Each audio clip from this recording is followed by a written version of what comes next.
What's up, it's Calic. So I recently played Spec Ops The Line, and I'm only going to be discussing the story because the gameplay was underwhelming. The whole game itself was underwhelming in my perspective, but it is a good, understanding of what personnel within combat experience. Now, it starts off with Captain Martin Walker and his Delta Force fire team. It's 3 people in this fire team.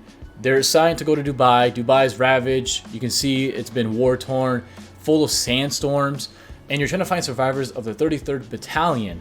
This 33rd Battalion is led by Colonel John Conrad. Now, you have contact between Colonel John Conrad within the radio system, and the way it works is you kind of use them to guide what's happening, and you see it in your perspective. However, the mission was supposed to start off as a reconnaissance, led to conflict within the civilians in the 33rd Battalion, and then you kind of get confused, like, what's happening here?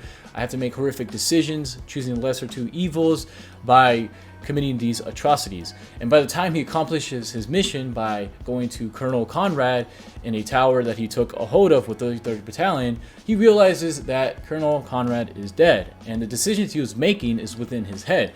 Walker realizes that these atrocities have made him who he was, and the war has afflicted his psyche, skewing it, making decisions that are the worst you can think of, like firing white phosphorus to innocent civilians that are unarmed and non-threatening. So killing innocent people for the reasons that psychological aspects can explain.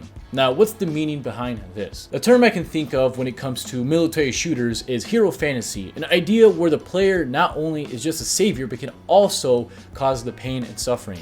Walker assumes that the actions he's doing is for the greater good. However, war is complex. The moral ambiguity of war is never truly seen as actually a good option. It's not black or white, it's mainly gray. Even doing nothing has its consequences. The choices you make throughout the game are always choosing the less tragic action. Walker has PTSD, a warped psyche, psychological mental problems, and he's trying to push through it by ignoring, disregarding, or committed to his reality, while actual perspective what's happening is not the way he anticipates, and he finds out at the end of the game. Psychological science can explain the reason why he did this, and one aspect that arises is the dissociative amnesia. It's common under military personnel that have been through combat, and is when extreme stress, they may block out or alter recollection of that traumatic event. I understand Walker uses this a lot and has his way of pushing through this,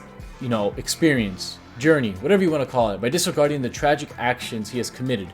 A big one he does is cognitive dissonance. To preserve a sense of moral compass, he always moves the goalpost in what is justified in committing the atrocities. We need to keep moving. What? Reinforcements will be here any second. We need to keep moving. But Walker, you're not even... I'm gonna make these bastards pay for what they've done. Now, are you with me or not? Another one I can think of is obedience authority. The Milgram experiment, example of our reality, it showed people inflicting harm when told by an authority figure, even if they know it's wrong, is mostly applied within this Delta Force team that was surrounding Walker, the 2 other individuals. They stuck by his side to the very end and committing those atrocities. Even seeing Walker, their accomplices, they've helped with that choice. And that's another example of psychology can explain.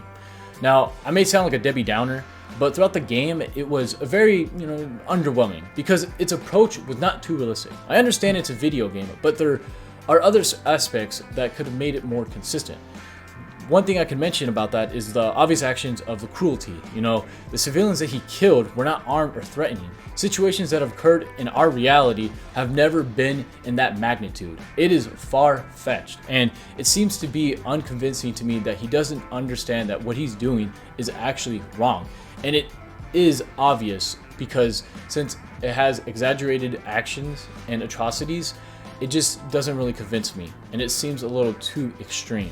However, I understand the point and the meaning behind its approach. I just feel like the execution could have been much better and a little bit more realistic. So I'll give this game around 6.5.